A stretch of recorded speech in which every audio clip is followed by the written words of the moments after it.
संकटा चौथ पर मां भूलकर भी नहीं करी ये काम। संतान की लंबी आयु और सुख समृद्धि की कामना के लिए रखा जाने वाला सकट चौथ का व्रत 29 जनवरी 2024 सोमवार को है।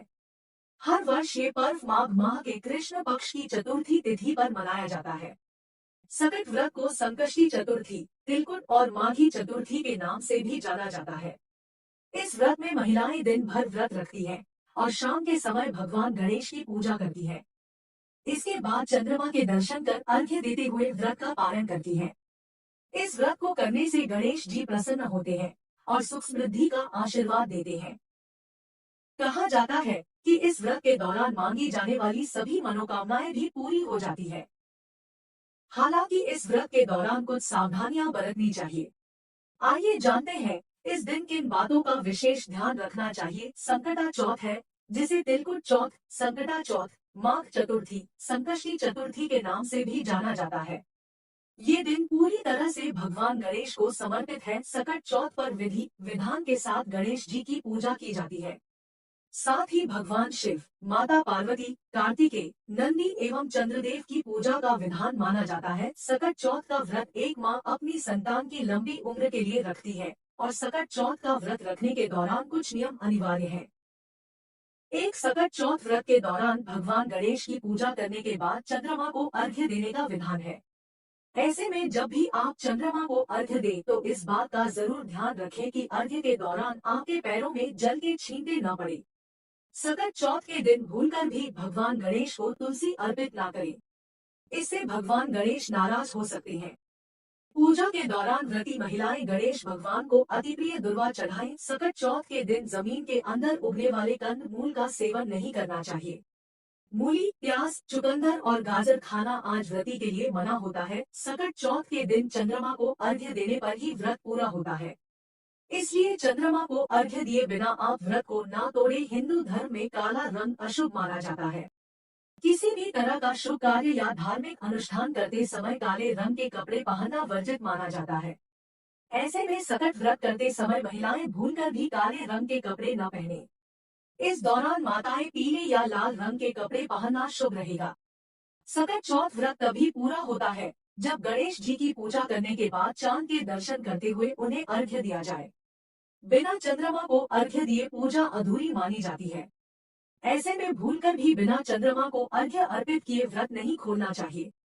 सकट चौथ के व्रत में पूजन सामग्री के अलावा गुड़, तिल, शकरकंद और फलों का विशेष रूप से उपयोग होता है। इस दिन तिल और लाई के लड्डू भी भगवान गणेश को अर्पित किए जाते हैं। तिल को भूनकर उसे गुड़ की चाशनी में मिलाकर तिल का लड्डू बनाया जाता है और फिर से भगवान गणेश को अर्पित किया जाता है।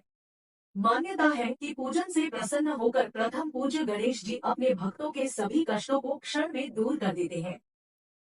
दो भगवान गणेश की पूजा में कभी भी तुलसी के पत्तों का प्रयोग नहीं करना चाहिए। इससे गणेश जी नाराज हो सकते हैं। भगवान गणेश को दूर्वा घास बहुत ही प्रिय होती है।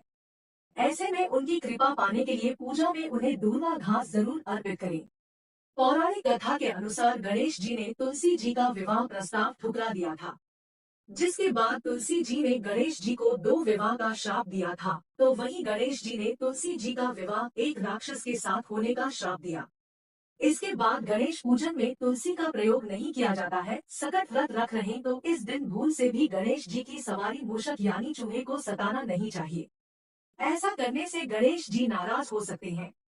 3 सकट चौथ के दिन सुबह उठकर स्नान करके लाल वस्त्र धारण कर ले। इसके बाद भगवान गणेश की पूजा करें। पूजा के समय माता लक्ष्मी की भी मूर्ति जरूर रखें। दिन भर निर्जला उपवास करें। रात में चांद को अर्घ्य दें। गणेश जी की पूजा कर फिर फलाहार करें। संभव हो तो फलाहार में केवल मीठा व्यंजन ही खाएं, सेंधा नमक का भी सेवन ना करें। इस दिन की पूजा में गणेश मंत्र का जाप करना बेहद फलदायी बताया गया है।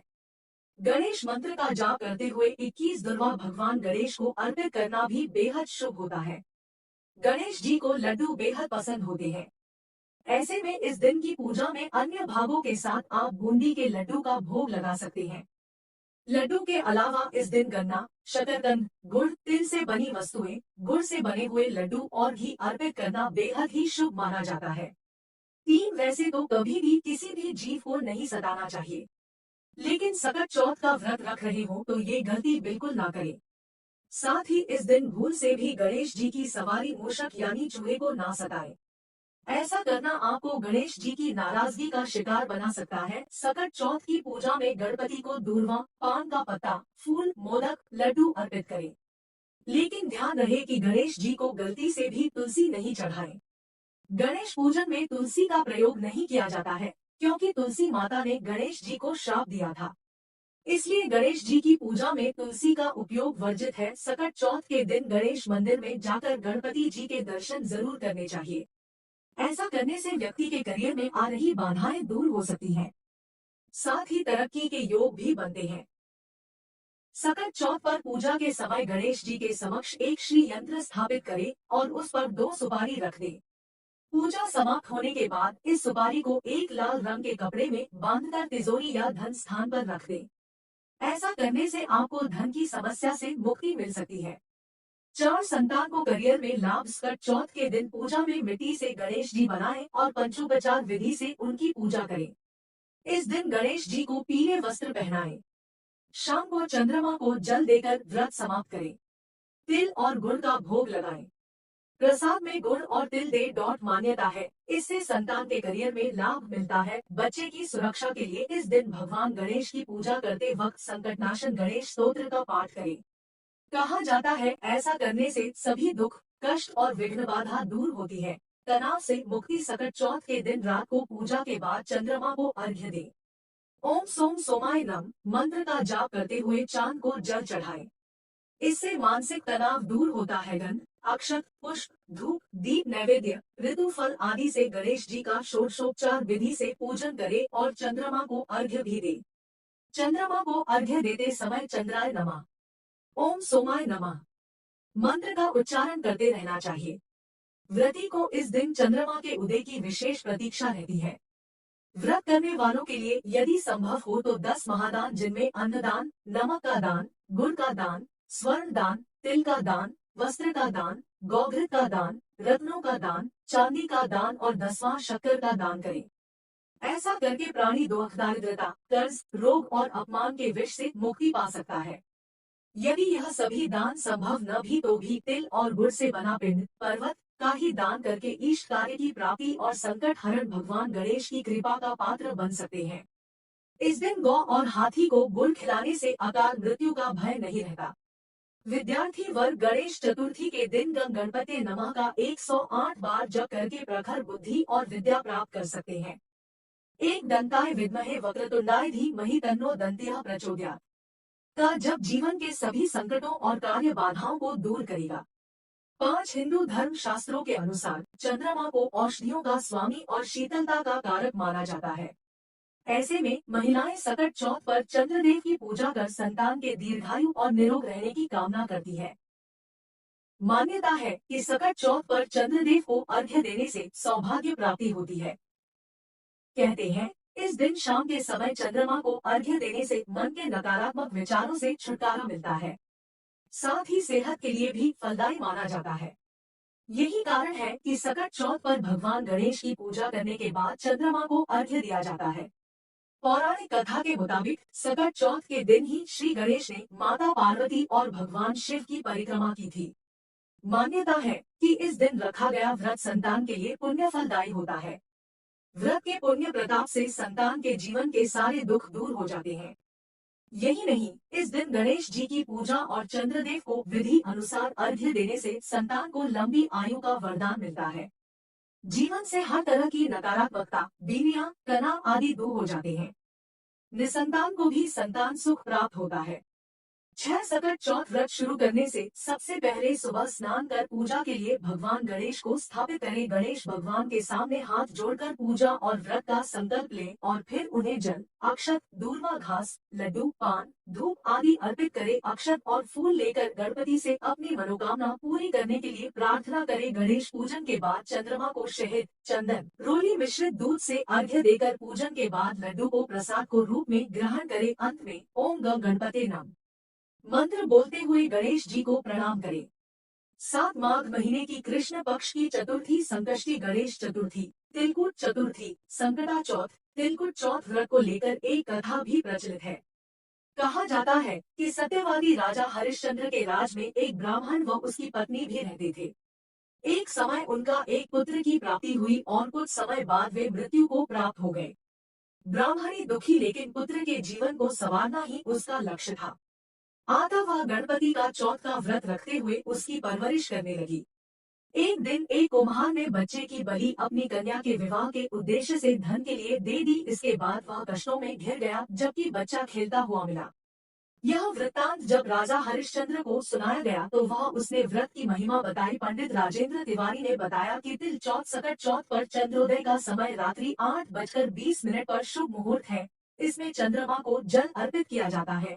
उसके बाद ही व्रत खोलकर खाना खाया जाता है। सबसे पहले भगवान गणेश की मूर्ति को पंचामृत से स्नान करने के बाद फल, लाल फूल, अक्षत, रोली, मौली अर्पित करें और फिर तिल से बनी वस्तुओं अथवा तिलगुड़ से बने लड्डुओं का भोग लगाकर भगवान गणेश की स्तुति की जाती है। सकट चौथ पर 108 बार गणेश मंत्र ओम गणेशाय नमः का जप करें। अपने हर दोहा को भगवान गणेश से कहे। इससे आप पर आने वाली हर एक विपदा का समाधान होगा और जो भी परेशानियां चली आ रही हैं, उससे भी मुक्ति मिलेगी। 8 मन के स्वामी चंद्रमा और बुद्धि के स्वामी गणेश जी के संयोग के परिणाम स्वरूप इस चतुर्थी व्रत के करने से मानसिक शांति, कार्य सफलता, प्रतिष्ठा में बुद्धि और घर की नकारात्मक ऊर्जा दूर करने में सहायक सिद्ध होती है। इस दिन किया गया व्रत और पूजा पाठ वर्ष पर्यंत सुख शांति और पारिवारिक विकास में सहायक सिद्ध होता है।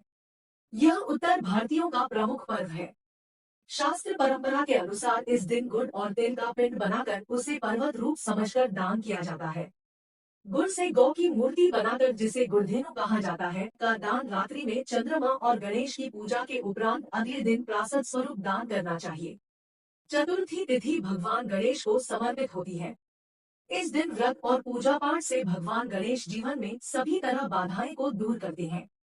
माघ महीने की सकट चौथ व्रत मुख्य रूप से महिलाएं संतान की लंबी आयु की कामना के लिए किया जाता है।